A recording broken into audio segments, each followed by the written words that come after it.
नमस्कार दोस्तों, स्वागत है आपका स्टडी आईक्यू में। आज हम लोग एक बहुत ही दिलचस्प चर्चा करने वाले हैं मिडिल ईस्ट रीजन के बारे में।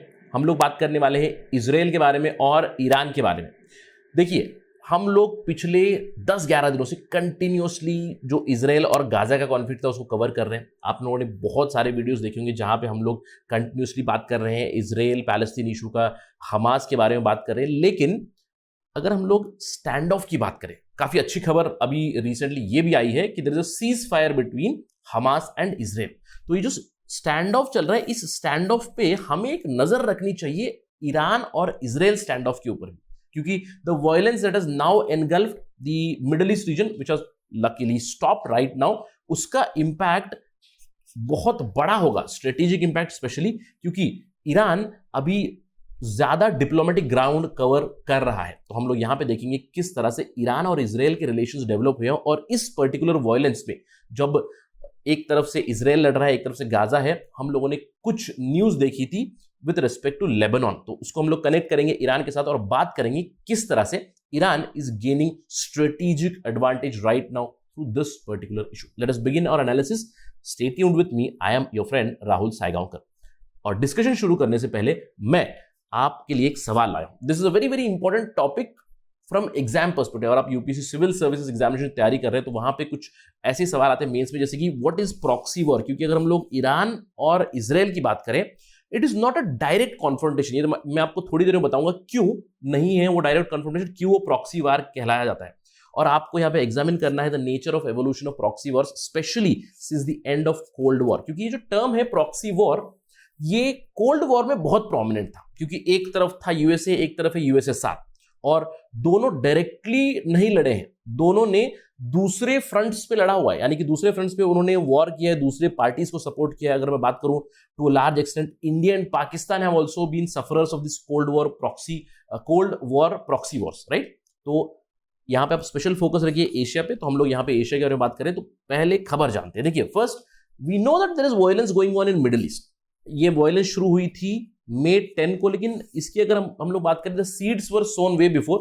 हम लोगों ने देखा कि अल अक्सा मॉस्क इंसिडेंट हुआ जहां पे वायलेंस हुई, शेख जरा से एक्सोडस की बातें हुई, उसके बाद हमास ने रॉकेट्स लॉन्च किए इजराइल की मल्टीपल सिटीज में, इजराइल ने खुद को बचाया आयरन डोम डिफेंस सिस्टम से, और इजराइल ने काउंटर रॉकेट्स फायर किए हमास के ऊपर। तो काफी ज्यादा वायलेंस हुई। हम लोगों ने पहले डिस्कशन में बात की थी, इसका सबसे ज्यादा भुगतान किसे भरना पड़ रहा है? 2000 सिविलियंस करके। And luckily after 11 days of intense fighting, Israel and Hamas have agreed for a cease fire, जिसको इजिप्ट ने ब्रोकर किया। तो आप एक खबर देख सकते हो, मई 21 की खबर। लेकिन यहां पे हम लोग इजराइल और गाजा के बारे में या फिर इजराइल और हमास के बारे में बात नहीं करने वाले हैं। हम लोग बात करने वाले हैं regarding Iran and Israel. Now why, if you look at this particular map, आपको समझ में आएगा। देखिए, इजराइल की लोकेशन है ये, मेडिटेरियन के बगल में आता है इजराइल। आप यहां पे देखते हो छोटा सा Israel, you can see here. When I look at the entire Middle East, ये राइट साइड वाला जो मैप है, it is the entire Middle East, the so called definition of Middle East, जहां पे आपको central Asian, west Asian countries आती है और आपको नदर्न अफ्रीका से भी कंट्रीज आती है। तो इजराइल की लोकेशन मैंने आपको बता दी है। तो इजराइल के नेबर्स कौन है? एक तरफ है Egypt, Arab country, Jordan again another Arab country, Saudi Arabia is there. But if you look at Syria, again Arab country, but remember Syria में रूल किसका चल रहा है? बशार अल असद का। इट्स अ शिया कंट्री, यानी कि एन एलाई ऑफ ईरान। और यहां पे आपको बात करनी है लेबनान। अब Lebanon is also Arab country, but यहां पे भी शिया प्रोमिनेंस काफी ज्यादा है, यहां पे भी ईरान का काफी ज्यादा इंफ्लुएंस है। So if you look at this middle east, दो ग्रेट गेम्स चलती है। देखिए, एक ग्रेट गेम है, हम जानते हैं कि Shia versus Sunni conflict which is going on, which is eternal conflict. उसके अलावा एक और कॉन्सेप्ट है Jew versus, I can name it as Islam, और Arab conflict is also going on. तो यहां पे हम लोग बात करेंगे ईरान के बारे में और इजराइल के बारे में। और क्लासिकली इन दोनों के बीच जो तनावनी चलती है उसको क्या कह सकते हैं? उसको कह सकते हैं वॉर्स बाय प्रॉक्सी। क्योंकि ईरान और इजराइल का आउटराइट वॉर नहीं हुआ है। अगर हम लोग बात करें प्रॉक्सी वॉर क्या होता है, देखिए, proxy war is a conflict in which one power does not fight with another power directly नहीं लड़ते हैं, वो किसी और कंट्री में या फिर किसी और कंट्री के किसी ग्रुप को सपोर्ट देकर लड़ा करते हैं कंटिन्यूसली। अब यहां पे अगर हम लोग बात करें ईरान और Israel, how are they resorting to this particular proxy war? Because if you look at the map, they do not have any border, क्योंकि इजराइल के बॉर्डर पे नहीं आता Iran, Iran is somewhere far, right, and Israel is here, तो border नहीं है, तो इसीलिए it's a proxy war. They can not go for direct war क्योंकि देयर इज नो बॉर्डर। अब कैसे एक दूसरे के साथ ये प्रॉक्सी वॉर में एंगेज हैं? अगर हम लोग बात करें, देखिए इजराइल ईरान कॉन्फ्लिक्ट, ये क्या है कॉन्फ्लिक्ट? ईरान स्पेशली जब से 1979 में ईरान में रेवोल्यूशन हुआ है, जहां पे शिया गवर्नमेंट आई है, अयातुल्लाह खोमेनी जो सुप्रीम लीडर, इन्होंने कंटिन्यूअसली थ्रेट्स इशू किए हैं। They are very very hostile towards Israel. In fact Iran का एक स्वॉन ऑब्जेक्टिव है, वो ऑब्जेक्टिव है कि डिसॉल्व कर दे जो जूइश स्टेट बना है इजराइल 1949 में। इनफैक्ट ईरान के लीडर्स की बात करें, ईरान के सुप्रीम लीडर अयातुल्लाह खोमेनी की बात करें, उन्होंने क्लियरली मेंशन कर दिया है कि Israel is an illegitimate Zionist regime and they have accused Israel of being an American client state which is hostile to Muslims, right. तो इसके चलते ईरान ने ऑलरेडी डिक्लेयर कर दिया कि हमारा एक ऑब्जेक्टिव ही है कि जूइश स्टेट को हम लोग खत्म करें, तो इसीलिए हॉस्टिलिटी तो बहुत ज्यादा है। अब किस तरह से ये लोग प्रॉक्सी वॉर में रिजॉर्ट करते हैं, देखिए ईरान की बात करेंगे हम लोग, ईरान डायरेक्टली इजराइल के साथ नहीं लड़ता है। अगर ईरान की बात करें, मैंने आपको बताया कि दो प्रोमिनेंट शिया स्टेट्स थे, एक था सीरिया और एक था लेबनान, और इन दोनों में भी प्रेजेंस है ईरान की और ईरान के सपोर्टेड ग्रुप्स की। अब Iran has been continuously funding weapons, trainings and other arms and ammunitions to whom? Lebanese based Hezbollah।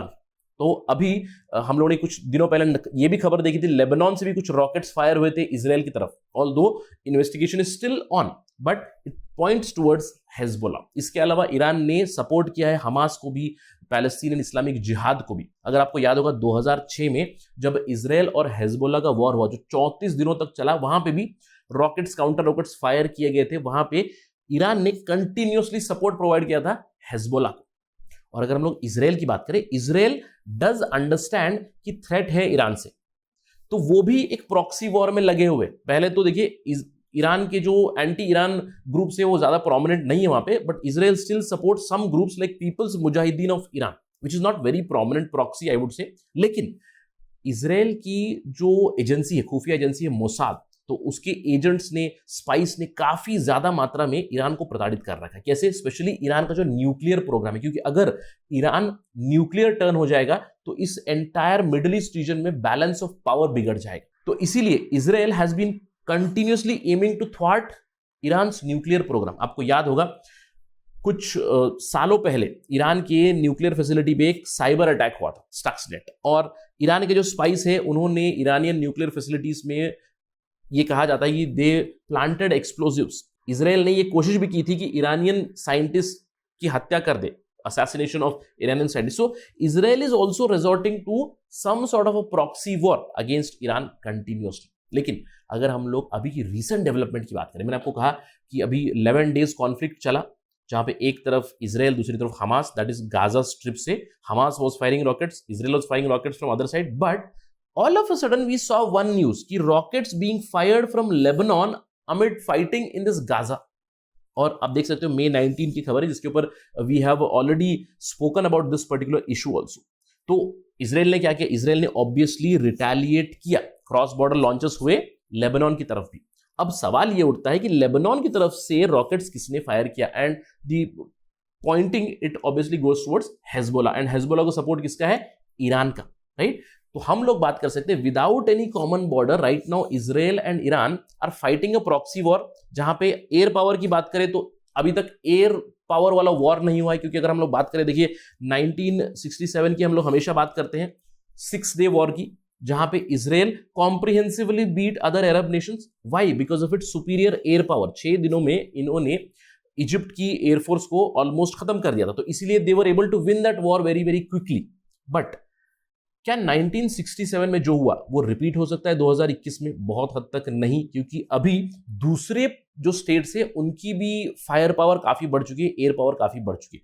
तो दूसरा प्रॉक्सी वॉर का ये है मिसलरी, जो हम लोग ऑलरेडी देख रहे हैं, missiles from one side, missiles from other side, and war through proxies. तो हम लोग एयर पावर के बारे में ज्यादा बात नहीं करने वाले, though we are going to talk about missiles and proxies. तो यहां पे how is it advantage Iran? Why? Because if you look at the current rockets that were fired, although the issue did not escalate too much, क्योंकि Lebanon से कुछ rockets fire किए गए और counter fire भी हुए इसराइल की तरफ से, but now ceasefire has been called. लेकिन इजरायली सिक्योरिटी फोर्सेस ने हमेशा हाईलाइट किया हुआ है कि लेबनान में और सीरिया में बहुत ज्यादा मिसाइल्स रखे हुए हैं, बहुत ज्यादा मिसाइल्स को सपोर्ट मिला हुआ है। किससे? From Iran. In fact Israeli security forces कहती हैं कि उनका जो आयरन डोम डिफेंस सिस्टम है, जहां पे अप्रोक्सीमेटली अगर हम लोग बात करें 1000 मिसाइल्स को वो एक साथ रोकने की क्षमता रखता है, लेकिन अगर 1000 से ज्यादा मिसाइल्स एक ही साथ फायर किया गया तो will the Iron Dome survive? That is a big question. And Israeli security officials have highlighted that Iran backed missiles are already there in Lebanon which are led by Hezbollah and Syria, जहां से अगर fire हुए 1000 से ज्यादा, ये कहा जाता है कि 4000 से भी ज्यादा मिसाइल्स यहां पे हैं। So if they fire simultaneously it is going to be catastrophic for Israel, they know it very well. So here it is advantage Iran, because अगर फायरिंग शुरू हुई, अगर फायरिंग और भी चलती तो that would have led to more and more casualties on either sides. अब दूसरा ये है ईरान के पास एडवांटेज क्या है। देखिए ईरान के पास एक बड़ा प्रॉक्सी, जैसे कि मैंने आपको कहा कि Israel it does not have a huge proxy in Iran, यानी कि अगर ईरान में उन्हें समझ लीजिए कुछ अनरेस्ट लाना है तो वहां पे ऐसा कोई बड़ा ग्रुप नहीं जिसकी वजह से, जिसको सपोर्ट करके, जिसको आर्म्स और एम्युनिशन देके इजराइल उस चीज को अनरेस्ट वहां पे ला सकता है ईरान में। लेकिन ईरान के पास ऐसा एक बहुत बड़ा प्रॉक्सी है, that is Hezbollah, that is in Lebanon. और ईरान की प्रेजेंस सीरिया में भी काफी ज्यादा है, जिससे वो लोग अफेक्ट कर सकते हैं इजराइल को आगे चल के। और इस पर्टिकुलर वायलेंस से अगर टू फ्रंट वॉर होता तो it would have been advantage Iran for sure. अब इसका एक और एडवांटेज भी होगा ईरान के ऊपर, क्योंकि अगर हम लोग बात करें, देखिए if Iran even through proxy, even through Hezbollah, if it involves itself in the conflict, तो क्या होगा? लेवरेजिंग पावर जरूर बढ़ जाएगी, क्योंकि एक तरफ है यूएस और इजराइल, अब दूसरी तरफ है ईरान और दूसरे अरब देश। तो यहां पे पॉसिबिलिटी दो चीजों की है, एक है ईरान और दूसरे अरब देशों का राप्रोचमेंट, यानी कि Shia Sunni unity through a common enemy that is Israel, one possibility, जहां पे फिर से ईरान स्ट्रांग निकलेगा। अब दूसरा ये है कि ईरान की negotiation power for this JCPOA, that is joint comprehensive plan of action, उसकी नेगोशिएशन में भी उनकी लेवरेज पावर ज्यादा बढ़ जाएगी। US might go for a better deal और might go for a quicker deal with Iran, ताकि उनके सैंक्शंस हटे। तो इस सब डिस्कशन का निष्कर्ष क्या निकलता है? देखिए वायलेंस हुई, इस वायलेंस से दोनों भी विक्ट्री क्लेम करते हैं। कौन? एक तरफ इजराइल विक्ट्री क्लेम कर चुका है, हमास भी कह चुका है कि हम लोग भी विक्ट्री क्लेम कर रहे हैं, but the actual strategic victor here is Iran, क्योंकि ईरान की स्ट्रेटेजिक पावर, स्ट्रेटेजिक एडवांटेज काफी ज्यादा हो चुका है, क्योंकि ये एक क्रेडिबल सोर्स बन चुका है। एक तरफ तो हमास ने हाईजैक कर लिया था पैलेस्टीनियन सपोर्ट, यहां पे ईरान ने भी हाईजैक कर लिया कहीं ना कहीं पैलेस्टीनियंस का सपोर्ट, यानी कि Iran now it comes out as a very important nation which supports the cause of Palestinians, and second is now it is going to get probably a better deal, a quicker deal of the JCPOA, that is the nuclear deal with United States, जिसकी already Biden administration ने एक forecast दे दी है कि we are going to reinstate this JCPOA। तो only time is going to tell कि इस advantage का फायदा मिलेगा या नहीं मिलेगा ईरान को। अगर इस पे कोई डेवलपमेंट आएगी तो we will bring it to you as soon as possible on Study IQ। That is it from my side. Thank you very much. जय हिंद।